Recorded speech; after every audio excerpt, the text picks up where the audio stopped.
Every week after the LSU game, we dive into what the folks over at Pro Football Focus had to say about the game. And the caveat I always give you is Pro Football Focus is a metric. It's not the metric. It's just something to consider. It can either confirm or disconfirm what your eyes saw. And I think it's important to do because most of us, all of us, when we're watching the game, are watching the ball. You're watching the quarterback throwing a screen to the right side. You're not necessarily watching what the receiver on the left side is doing blocking in space, or what the left guard is doing when he pulls, or whatever the case may be. So Pro Football Focus does, and they grade every player and every rep, and it's a thing to consider and watch and see as it plays out. I'll look at the offense, then the defense, and give you a few takeaways here. Offensively, it's pretty obvious when you look at the top that what we saw from LSU on Saturday is reflected there in these grades at the top of the chart. Highest graded player offensively in the game was Trey'Dez Green. Your next highest graded player was Kyle Parker, Caden Durham, Garrett Nussmeier, Josh Thompson. Then Braylon Moore was 6. By the way, I know you're going to roll your eyes about Nuss, but I'll give you some context here in a second. But with Trey'Dez and Kyle Parker, I thought specifically was very important, most notably with Trey'Dez, because, yes, he was targeted 11 times. He caught 8 passes, touchdown, 119 yards, big plays in the game. He was great. The potential issue that comes into play with Trey'Dez is, are you predictable by personnel? Like, can you put Trey'Dez on the field and have a defense think anything other than, okay, they're throwing a jump ball to the 6'7" guy? Well, when you look at Trey'Dez Green's blocking grades Saturday, the highest blocking grade on the team for the highest run blocking grade, was, the highest run blocking grade was Josh Thompson, then Cohen Eccles, Braylon Moore, and Trey'Dez Green at a 61.6.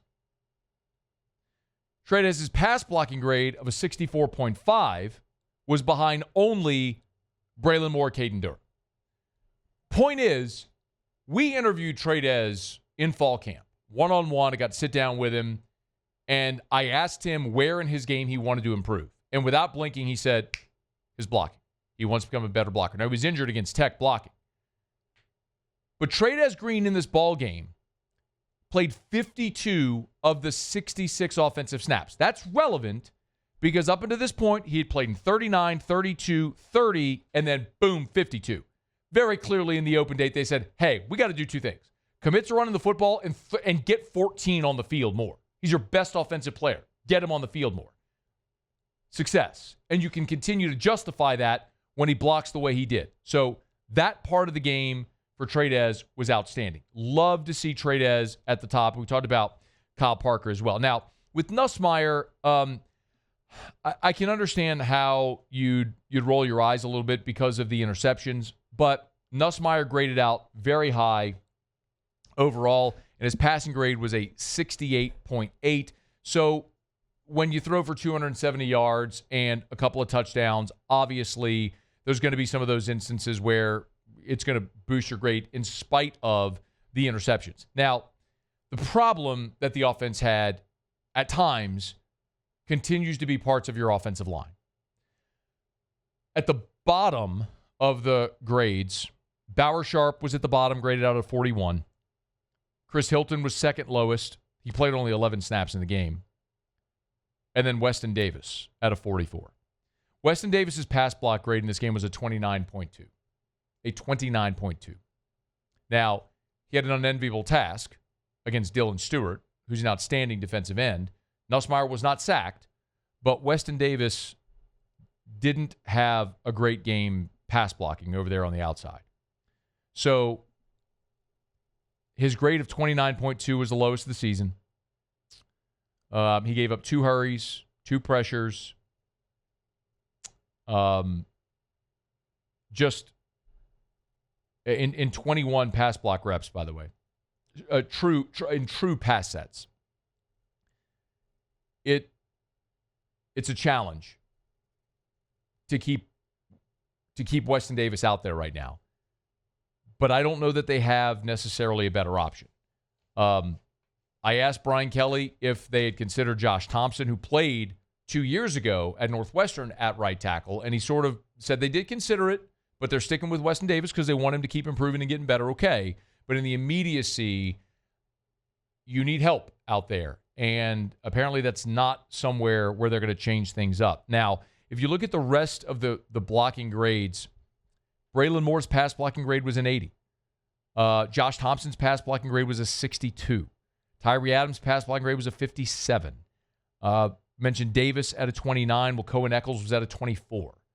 Like, your redshirt freshmen, Davis and Eccles, are struggling. Now, Eccles had a good day against Ole Miss, but every other game, it's been a little bit of a struggle when he's gotten in there. He's been good run blocking. The pass blocking has been the struggle for Cohen Eccles up into this part of the season. Your run blocking grade, Josh Thompson continues to be outstanding at 72.5. Eccles, 62.4 was your second highest. Braylon Moore, 62.3. Brian Kelly talked about how the interior, the guards and centers, the triangle, this was their best game. Run blocking, it showed, and it showed in the result as well. You clearly have to continue to improve on the outside. Weston Davis's run blocking grade was a 51. Tyree Adams was a 53. Your tackles are really struggling to run block. Everyone at times has struggled to pass block. So the key to this season is how much better can your offensive line get blocking. It's really that binary. Like, they're better today than they were the first game. How much better can they get over the next 6 games? And that's going to determine what, if anything, you're playing for at the end of the season. Defensively, the thing that absolutely jumps off the page, it's not even debatable when you look at the PFF grades. Highest graded defender against South Carolina for LSU, Tamarcus Cooley. Next highest, Mansoor Delane. Then Ahmad Bro. Then DJ Pickett, Patrick Payton, AJ Halsey. Your top 6 defenders, 4 are defensive backs. Look at Tamarcus Cooley. This is a game where he had a PI and a holding and missed a tackle on the 72-yard touchdown run. He was still your highest graded defender because his coverage grade was an 86. I mean, he had one missed tackle. That was the one that went for the touchdown. But his tackling grade was a 65. Mansoor Delane, they continue to not even bother trying to go after Mansoor Delane.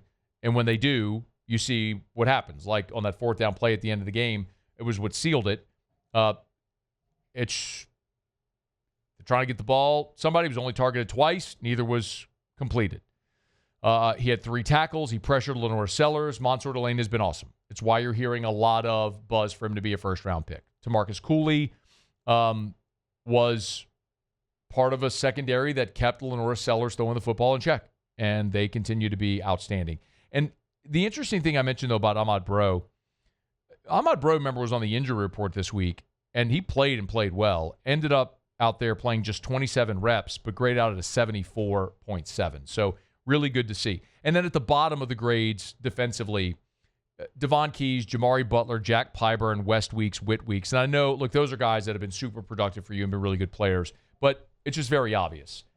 This was a different circumstance where you got to tackle Lenore Sellers, and tackling Lenore Sellers, if you're Jack Pyburn, is like tackling yourself.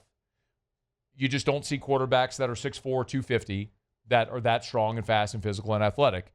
And so you have to change where you're hitting them. Don't hit them in the middle of the back. Hit them at the knees because you got to chop them down.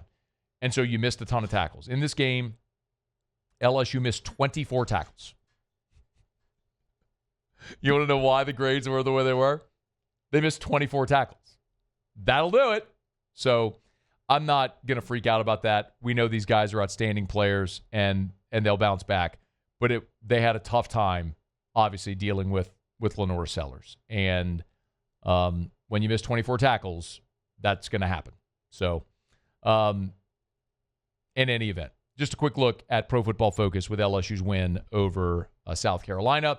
Now the Tigers will hit the road to take on Vanderbilt this weekend with a mobile quarterback, but one who will be naturally much easier to get on the ground because he's definitively smaller than Lenore Sellers. Hey, thanks so much for watching. Please leave your comments. I love to interact, and be sure to hit the red subscribe button below.